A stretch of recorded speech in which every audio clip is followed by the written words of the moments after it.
What's good, Beast Hounds? It's your boy, Kickin' Raid. Christmas is over. The stocking is empty. I went too far. We have done damage. Now is the time to get our stuff together and start thinking about that summer bod. Yes, it's still freezing outside, but your choices are these. Start your cut now, take a long, leisurely, enjoyable approach, and be ready day one of Tarp's off season. Or do it later.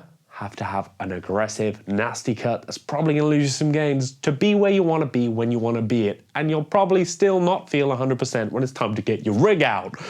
Or start later and be ready just in time for Christmas. Or just bulk through another year because we might not be allowed to play outside anyway. I think I've pretty much said all of this before, but I got this comment on my Fight Club video, realized that takes some digging to get to. So I thought maybe we'd stick it all in one place, all the basic information you need to start your cut as rapid fire and easily digestible as we can make it. So I've drunk a lot of coffee and I'm ready to tell you the facts. I will link to more in-depth videos on individual subjects if you'd like to see references and stuff. Otherwise, you're gonna have to trust me. Losing weight is achieved by consuming less calories than you burn. For you to be an exception to that, you would have to not conform to the law of conservation of energy on which our physical reality is built. In which case, call a scientist. Maybe we can use you to achieve faster than light travel or fold space or something. The difference between your intake and output is called a calorie deficit. It can be achieved two ways: move more, boo, or eat less, yay. To figure out your calorie deficit, you need to know how many calories you burn just by doing what you do. This is called TDEE. It can be estimated by putting your weight, height, rough body fat, age, sex, and activity levels into one of the many free calculators online, at which point subtract 200 calories and you got yourself a great starting place. You can be more aggressive, but the body is a great machine whose job it is to balance that energy in, energy out equation.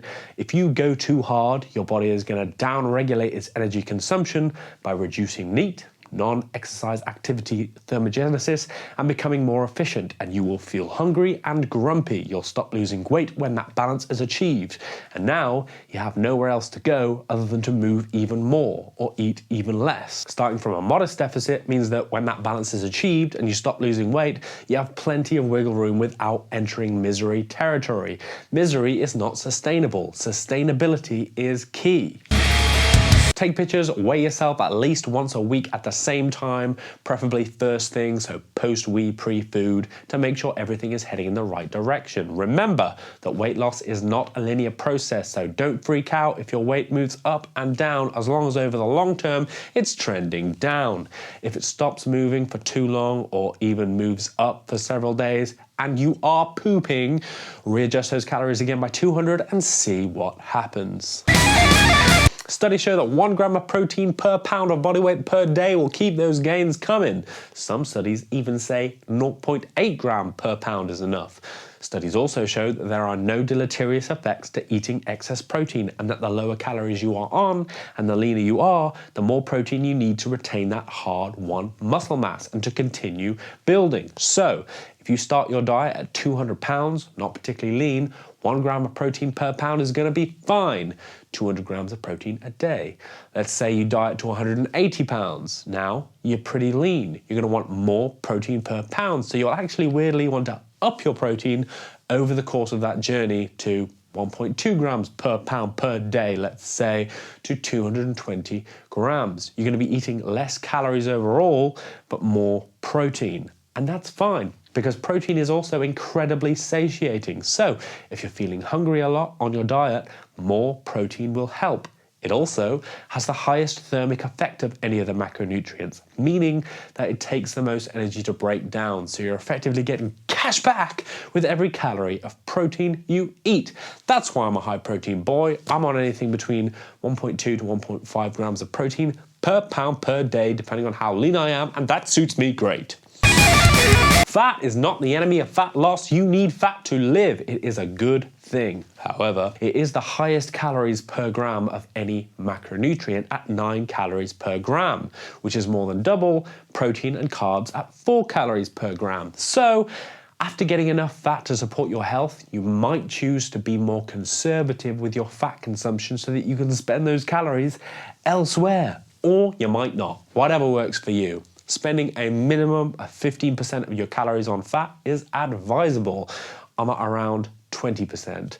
Fats power your brain and hormone production, so if you're feeling foggy or your sex drive is low, try upping those fats. Whatever's left, go berserk. I like to have my highest carb meal before training because that makes me feel good. If I'm going to eat biscuits, it's likely to be an hour before training. But eating sugar makes you want to eat more sugar, which means you'll have to use willpower to stop eating sugar.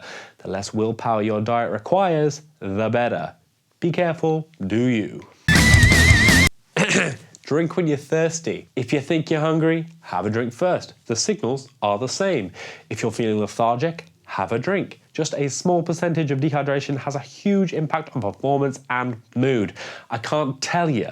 It's embarrassing how many times I have struggled well into the afternoon having a miserable day before realizing that I just haven't drunk enough. But I'm an actual moron. Don't be like me. If it fits your macros and it doesn't trigger a binge, do whatever. Volume eating is a great hack. Basically, pick the highest volume, lowest calorie food that fits your macros and you enjoy and eat a ton of that. You'll feel full because you'll physically be full. Intermittent fasting, choosing a window of time to eat or not eat, can work well for some people. It means you can eat more in one go because you're spreading your calories out over a shorter window. But fat loss wise, calorie equated, it makes no difference. Caffeine is great at masking your hunger and giving you that oomph to get your shit done. It can also moderately boost your metabolism because you're inclined to burn more energy with that caffeine twitch. Green tea has also been shown to increase fat oxidation, but the research is limited. Oh, fat burners are drugs that either overstimulate you like speed would to up your NEAT, or they make you shit your pants. Either way, it's not great for you. It's not sustainable. If you lean on them once, you're likely to lean on them again. And this is easy enough to do if you do it right, so don't bother. There are herbal ones that you see, and they are mostly green tea extract and caffeine, which we have discussed. So drink your tea, drink your coffee, don't shit your pants. There's also steroids, on which I'm not an expert, but they aren't for me. If you haven't reached your genetic potential naturally yet, they probably aren't for you. But whatever, different strokes for different folks, whatever gets you off. Not at all. You can still build muscle in a calorie deficit, although it is more difficult. So maybe you should be training harder. Building muscle should always be a primary goal in my eyes if looking good or being strong is a consideration. Not least because if you have more muscle, you have a bigger engine, which requires more fuel, so you can eat more, and I like eating. If you want to stick some extra cardio in there to burn a few extra calories, why not? If you enjoy that, why not? I'm pretty sure that's everything you need to know to get started. If you have any more questions or there's anything you'd like me to cover, hit me up. I started my cut just 2 days ago, and I am feeling much better than I did when I was full of carbs and regret. I'm looking forward to getting yucky again. Join me on that journey. Hit me with your progress pictures on the gram. I'm Ready Set Beast Official. I love hearing from you legends. Whatever you do, get them lean gains. Be well.